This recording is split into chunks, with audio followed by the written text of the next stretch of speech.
नमस्ते। आज हम एक ऐसे पुराने रहस्य की बात करेंगे जो हमारी आज की जिंदगी की शायद सबसे बड़ी परेशानी को हल कर सकता है। ये भगवद गीता का वो ज्ञान है जो हमें हमारी इच्छाओं के जाल से आजाद कर सकता है। हम सब ने ये महसूस किया है ना। पता होता है कि ये आदत ठीक नहीं है, पर हम खुद को रोक ही नहीं पाते। ये एक ऐसी लड़ाई है जो हर इंसान अपने अंदर लड़ता है। पर आखिर ऐसा होता क्यों है? चलो देखते हैं गीता इसके बारे में क्या कहती है। भगवत गीता बताती है कि हमारी पांचों सेंसेस मतलब आंखें, कान, नाक, जुबान और त्वचा जंगली घोड़ों की तरह हैं। ये इतनी ज्यादा पावरफुल और बेकाबू होती हैं कि एक बहुत समझदार इंसान के मन को भी जबरदस्ती अपनी तरफ खींच सकती हैं, चाहे वो उन्हें कंट्रोल करने की कितनी भी कोशिश क्यों ना करे। तो चलिए इस प्रॉब्लम की जड़ तक जाते हैं। पता है, भगवान कृष्ण ने बहुत ही प्रिसाइसली उस साइकोलॉजिकल रास्ते को समझाया है जिससे हम अपनी बर्बादी की तरफ बढ़ते हैं। ये एक डूम लूप की तरह है, एक ऐसा चक्र जिससे निकलना बहुत बहुत मुश्किल लगता है। तो ये खतरनाक चक्र काम कैसे करता है? देखो, सब कुछ शुरू होता है एक छोटे से ख्याल से, बस किसी चीज के बारे में सोचने से। फिर उससे एक लगाव, एक अटैचमेंट सा हो जाता है। वो लगाव धीरे धीरे एक बहुत मजबूत इच्छा बन जाता है। और जब जब वो इच्छा पूरी नहीं होती तो क्या होता है? गुस्सा आता है।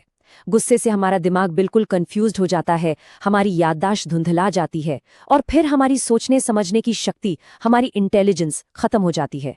और जैसे ही बुद्धि नष्ट होती है, हम वापस उसी दलदल में गिर जाते हैं। जरा सोचो, एक छोटा सा विचार और उसका अंत कितना विनाशकारी हो सकता है।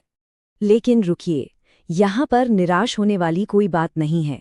गीता सिर्फ प्रॉब्लम नहीं बताती, बल्कि एक बहुत ही ब्यूटीफुल, एक बहुत ही एलिगेंट सॉल्यूशन भी देती है।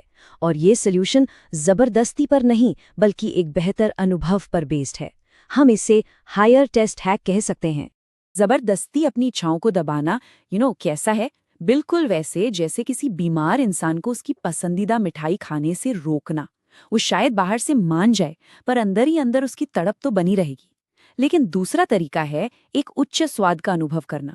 जब कोई किसी गहरी आध्यात्मिक खुशी का अनुभव करता है, जिसे हम कृष्ण चेतना या एक हायर अवेयरनेस कह सकते हैं, तो उसे दुनिया की छोटी मोटी चीजें अपने आप फीकी लगने लगती हैं। ये एक परमानेंट सोल्यूशन है। ये श्लोक इस पूरे हैक का आधार है। इसमें साफ साफ कहा गया है कि जब तक हमें किसी बेहतर चीज का स्वाद नहीं मिलता, तब तक निचली चीजों की इच्छा बनी रहती है। असली बदलाव एक्सपीरियंस से आता है, जबरदस्ती से नहीं। तो सवाल ये है कि इस हायर टेस्ट को प्रैक्टिकली अपनी जिंदगी में कैसे लाएं? चलिए एक राजा की कहानी से इसे और अच्छे से समझते हैं। एक ऐसे राजा जिन्होंने इस आर्ट में मास्टरी हासिल कर ली थी। ये बहुत ही खूबसूरत एग्जाम्पल है। राजा अम्बरीश ने अपनी किसी भी इंद्री को दबाया नहीं, बल्कि उन्होंने अपनी हर इंद्री को एक उच्च उद्देश्य से जोड़ दिया, भगवान की सेवा में लगा दिया। आंखों से भगवान के रूप को देखा, कानों से उनकी कथा सुनी और जुबान से उन्हें चढ़ाया गया प्रसाद चखा। उन्होंने इंद्रियों को दुश्मन नहीं बल्कि दोस्त बना लिया। और पता है, इसी वजह से वो एक बहुत बड़े योगी को भी हरा पाए थे। इसे ही कहते हैं बैलेंस्ड फ्रीडम या संतुलित आज़ादी। इसका सबसे प्यारा उदाहरण है भोजन। हमें भूखा नहीं रहना है, बल्कि भोजन को पहले भगवान को अर्पित करके उसे प्रसाद के रूप में खाना है।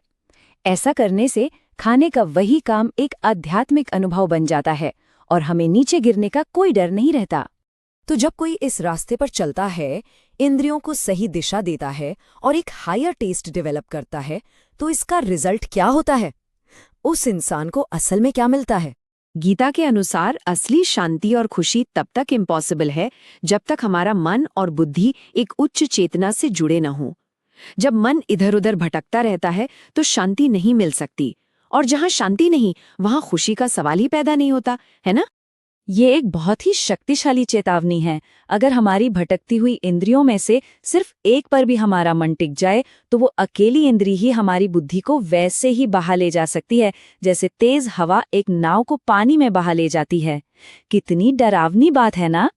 तो सबसे जरूरी बात यह है कि हम अपनी इंद्रियों को सिर्फ अपनी विल पावर से कंट्रोल नहीं कर सकते।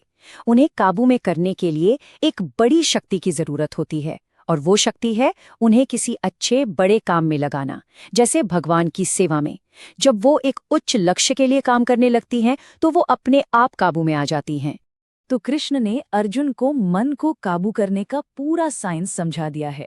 इसलिए अगली बार जब कोई इच्छा परेशान करे तो उसे दबाने की जगह एक हायर टेस्ट ढूंढने की कोशिश करें।